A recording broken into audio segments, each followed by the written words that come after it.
காணும் பொங்கல். கோவை குற்றாலத்தில் குவிந்த சுற்றுலா பயணிகள். பொங்கல் பண்டிகை ஒட்டி தொடர் விடுமுறை வருவதால் அதிகமான சுற்றுலா பயணிகள் கோவை குற்றாலத்திற்கு வருவார்கள். இந்த ஆண்டும் ஆயிரக்கணக்கான சுற்றுலா பயணிகள் குற்றால அருவியில் குளித்து மகிழ்ந்தனர். பொங்கல் பண்டிகை ஒரு பகுதியான காணும் பொங்கல் இன்று உற்சாகமாக கொண்டாடப்பட்டு வருகிறது.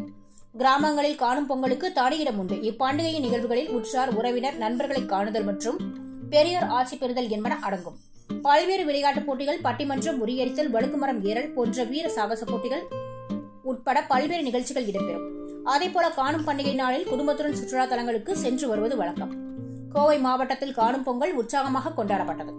பொதுமக்கள் குடும்பத்துடன் பல்வேறு சுற்றுலா தலங்களில் குவிந்தனர். கோவையில் மேற்கு தொடர்ச்சி மலை அடிவாரத்தில் அமைந்துள்ள கோவை குற்றால நீர்வீழ்ச்சியில் ஏராளமான சுற்றுலா பயணிகள் குவிந்தனர். இந்த நீர்வீழ்ச்சிக்கு செல்ல காலை 9 மணி முதல் ஆயிரக்கணக்கான சுற்றுலா பயணிகள் குவிந்தனர். அவர்கள் நீண்ட வரிசையில் நின்று அனுமதி சீட்டை பெற்றுக் கொண்டு அருவிக்கு சென்றனர். பின்னர் நீர்வீழ்ச்சியில் குடும்பத்துடனும் நண்பர்களுடன் குளித்து மகிழ்ந்தனர்.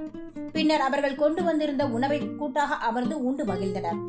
இதனால் கோவை குற்றாலம் நீர்வீழ்ச்சி முகப்பு பகுதிகள் மக்கள் அதிகமாக காட்சியளித்தது. சிலர் நீர்வீழ்ச்சியுடன் செல்ஃபி எடுத்து மகிழ்ந்தனர். சுற்றுலா பயணிகள் வருகை அதிகமாக இருந்ததால் வனத்துறை ஊழியர்களும் பாதுகாப்பு பணியில் ஈடுபட்டனர்.